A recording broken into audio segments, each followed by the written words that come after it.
Hey everyone, welcome to the Trendcrusher podcast. I'm Peter K. This episode's been in the pipeline for a while. Don't ask me why it got stuck, I guess in work and everything else. A few months ago, I spoke to Eric from Dripping Remains about their latest EP, Necro Destiny. We talk about the origins of the band, beer, and much, much more. My apologies to Eric, the rest of the band, and also Year Split PR for getting this out so late. Here's the chat. Hi, Eric. Welcome to the podcast. Hey, nice to see you.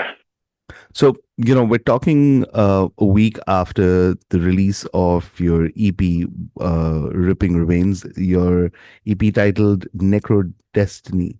That's correct. How's the response been so far? What's it been like reading It's reviews been and it's been stuff like pretty that? supportive, It hasn't been like huge, but everyone seems to really like it. Okay. And I mean, the interesting question also at this point is, do you actually read reviews or stuff like that? I do Or review. I read every review. okay. So then my follow-up to that really is that what's a review that you read that either, someone got it completely wrong or made you laugh or you were like, wow, really? I didn't really think about my music in that way. Well, I've only seen maybe like one or two reviews, but they seem like they got it. You know what I mean? So there hasn't been anything that's like been totally off the wall or out of character. I mean, sometimes the language it's almost like a little silly when they're trying to use all the adjectives. You know what I mean? Yeah, and especially with like death metal, right? And considering like the kind of music that you guys play also, uh, it also becomes interesting just to kind of see how different it is. I mean, of course, with a band like yours and an EP like Necro Destiny, the album cover, the EP cover is the thing that gets everyone's attention first, right? And that just becomes Right. like a talking point. I mean, honestly, Yeah, it, we're lucky to have a great artist for that. yeah, and it also takes me back to those days where you would kind of go through like CD racks and stuff like that because I grew up discovering music like that, and sometimes it would be like the stuff Same. that really stood out for you was like completely outlandish, and you're like, wait, what's this band logo or what's this literally artwork? And Oh yeah, you uh, have to have that eye-popping cover. yeah, and then you'd end up like, I don't know about you, but like areas where I grew up, you had one of those listening booths. So you'd kind of go check, kind of see if it's on that kind Hmm. of tower Yeah, I and used to then go to about, FYE records. okay, nice. And that was interesting, right? Because sometimes I feel some of this music, it's better just listened on headphones and not like in an entire store. So yeah, I mean, wow, I can't believe I'm talking about that, but it gets you nostalgic sometimes when you think about, especially like bands that you discover that way, right? Oh, definitely. I mean, it used to be way more blind finding music, I feel like. Yeah, and I don't know. I mean, when I think about it, right, it isn't too different right now, but also I feel that like right now, if I wasn't doing the podcast, right, like for me, music discovery is so hard. uh, because you're so like you have limited kind of amount of time because I listen to a lot of music while commuting to and back from work, right? Right. And Yeah, that's my primary is at work or driving to work. and then you either go back to like familiar stuff that you enjoyed or you'll just see what's latest. Like I, I listen to a lot of music on Spotify and now my Spotify is kind of curated to my tastes. So it'll actually say like Right. new releases that you would enjoy. Yeah, Spotify sometimes can put you in a box, I feel like. That's why for me I guess I love using YouTube because it's just like you get the entire rabbit hole. So I get spoiled because then there's all these Spotify and they're just not there. Yeah, I mean, also on that note, if you think about it, YouTube is a great rabbit hole to fall under.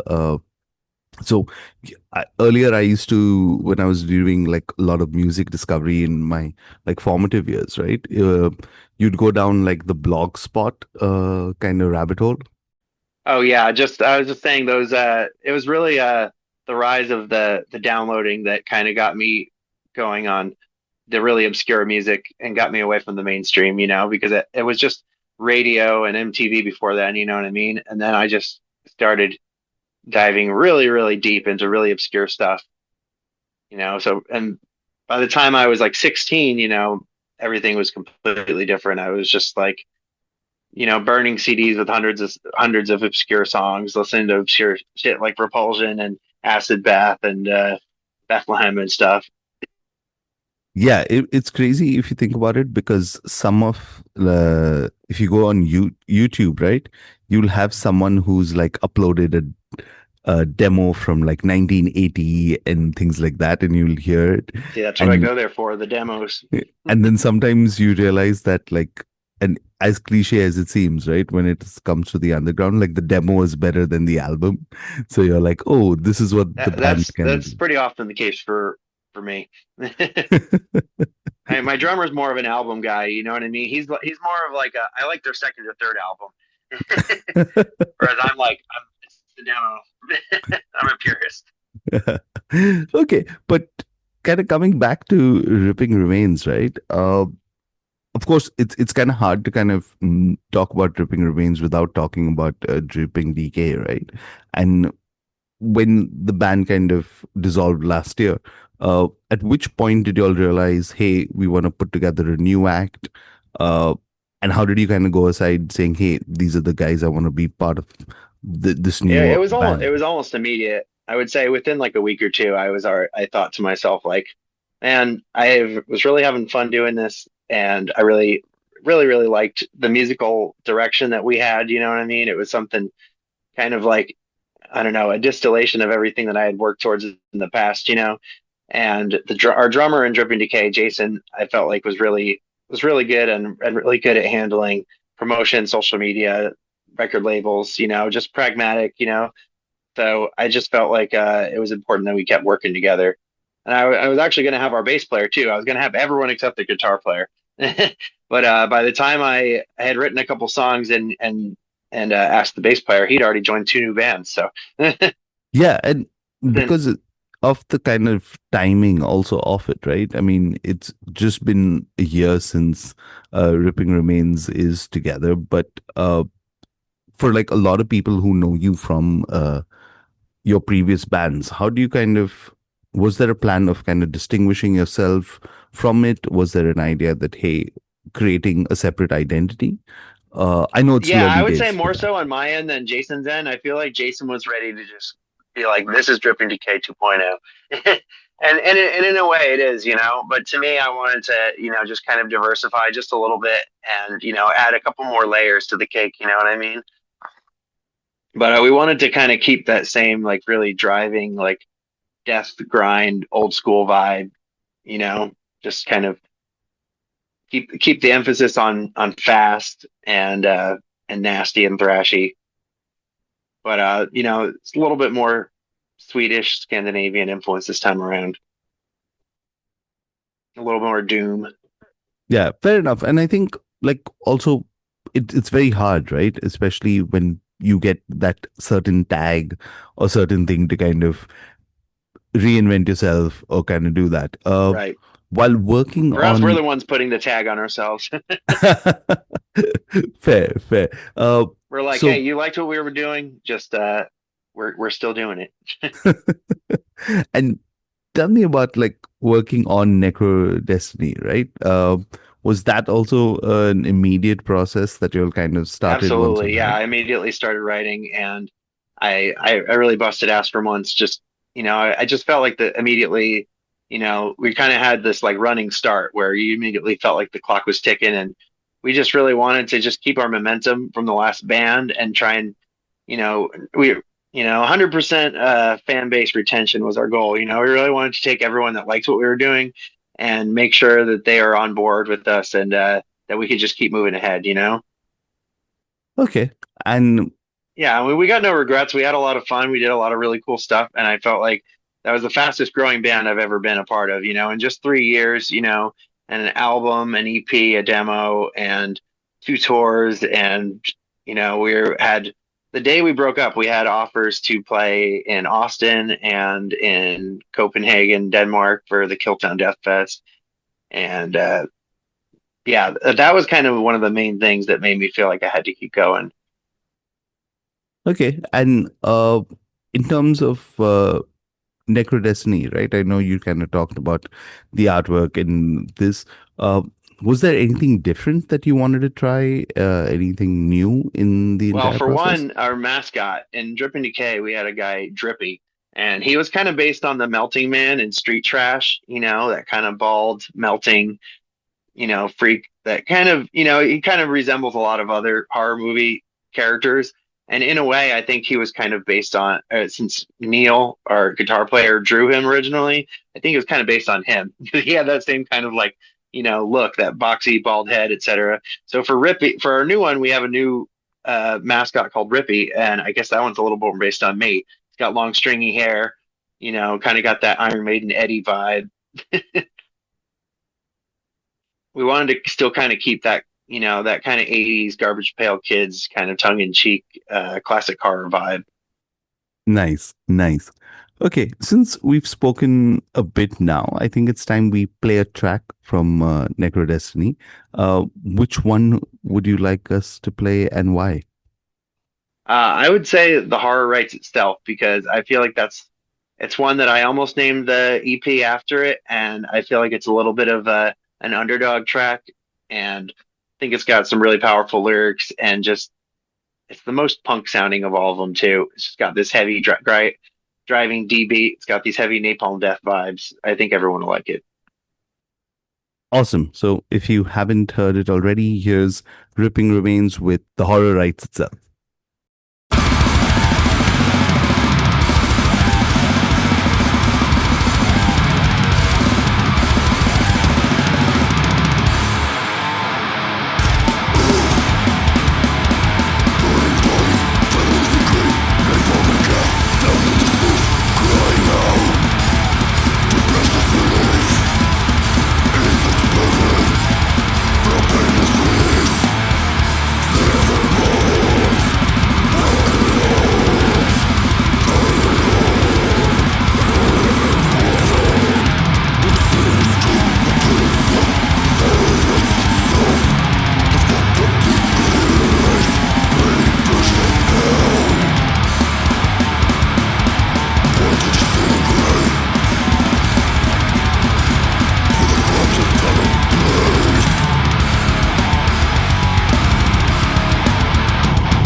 And that was Ripping Remains with The Horror Writes Itself. And I've got Eric from the band with me. Now, Eric, another question I always have, right? And when I was listening to the EP itself, it kind of reminded me, and I don't think it should be a surprise to you, is there was that entire golden period of Razorback Records, right? Like, Oh, I think definitely. at some point, I kind of, and considering I lived halfway around the world with no access to those CDs, I would like download every kind of album that they released. And there was a golden period that they had, I think before the label owners kind of moved away from the US and stuff like that, because I actually ended up looking them up. Was that an inspiration for you guys? Absolutely. I mean, honestly, in Dripping Decay, the reason that I ended up working with Neil was because Maniac Neil was the guitar player for Blood Freak, Frightmare, and Horror and Lord Gore, like all these Razorback Records bands, basically. I feel like his bands really kind of helped make that label in a large, along with a lot of other bands. But I mean, there was like some of the real staples of those bands, Blood Freak and Lord Gore and stuff. And so that was kind of why I wanted to work with him. And when I saw that he was starting a new band and he was listing off the influences for the band, it sounded like exactly the kind of music I wanted to make. So, even though I'd seen him kind of like crash out with other bands, and I knew it was kind of a risk, I took it anyway. Yeah, and that was also what I was kind of thinking about when we were talking artwork, right? Because if you look at the label, right, they had very distinct artwork, and hmm especially like I feel for someone who, I mean, the only reference I had prior was a band like Impetigo, and that also like Yep. when you read their Yeah, stories, Empathy. Yeah, they're a big influence for sure. Definitely. yeah, and if you read their stories and the kind of stuff that they were doing back then, it's just like fucking crazy. It's always a The big influence, Steve-O, just the unhinged level quality on his vocals. And I'm kind of the same way, especially live. I like to let loose, get a little tongue in cheek, have some fun with it, and sometimes not take yourself too seriously. So I kind of take that from Steve. And also just that really low growl that he does where he's like I kind of I like to do those too. okay, awesome. Now there's a segment I do on the podcast. It's called "What Are You Listening to?" Are you does like music and everything else that you do, the other bands leave you with much time to kind of discover other bands? Could you Oh, share what you've totally. been I listening mean, to? yeah, I mean the main thing is, I have my headphones in at work all day, so I can listen to music all day. Unfortunately, in this current climate, I've kind of gotten too sucked into these like more political government podcasts, about Epstein and shit like that. But normally I would be listening to to metal like 8 hours a day. So I mean the new Caustic Wound I think is really awesome. The new Corpus Awful is really really good. Um, Haha. Sigyn, that band from the Necros Christos guy, that one's a really good one. Oh, awesome. And another thing I read about you, which I was very curious about, so I do like a bunch of research, is you're actually huge into hip hop and you end Yeah, up collecting definitely. a lot of like 80s and 90s thing, but you also are into like synthesizer. Are you huge into Yeah. like synth pop? I like some synth pop, but here, check it out. There's some synthesizers right here. Okay, And nice. I've got a closet full of them too. I did that synth intro on our EP actually. Um, and I've tried to do synth intros on just pretty much every band I've ever been in. And Dripping Decay was the only band I've ever been in that I didn't do a synth intro for because the ones that Neil was coming up with were so good. I just, he has a different vibe than me. He does it on his computer, so it's like digital. Whereas I'm an analog guy. I like to take old 80s and 90s synths and I have that kind of John Carpenter Goblin kind of vibes, Tangerine Dream. Yeah, and I think that's I always joke, right, that like there's a certain section of metalheads that their comfort music or music that they end up going back to or listening to is like synth pop. Or and there's Oh something yeah. about it, right? Like I'm actually speaking next week to an Indian artist who is putting out a synth pop album, and like when I kind Nice. of listen to his music, all I think about is just like nostalgia and like, it gets you kind of in that entire vibe. I think that's kind of one thing that came out of the Stranger Things. It's like the show is okay. I'm not that into it, but that band Survive that did their theme is a really Oh killer yeah. band, and they kind of led like a whole revival. Like synthwave became a thing literally just because of that. And I've seen like such a increased input uh, interest in synth music over the last like 5-10 years, and it's been really cool to see. Like and a group of my friends actually we started getting together a quarterly synth night now, where it's like about a dozen guys and a dozen girls. We each get together and we have a guys group and a girls group, and we put together a synth song, and we have a bunch of friends come and judge it at the end, Oh which are wow. 2 songs. Oh wow. So it's been cool just seeing my friends get into synth stuff, because they're all metal people that don't really think about synths, and now they're like sending me texts, like asking me, "Hey, what about this synthesizer? What about this album?" Wow. That's something. Uh, cool.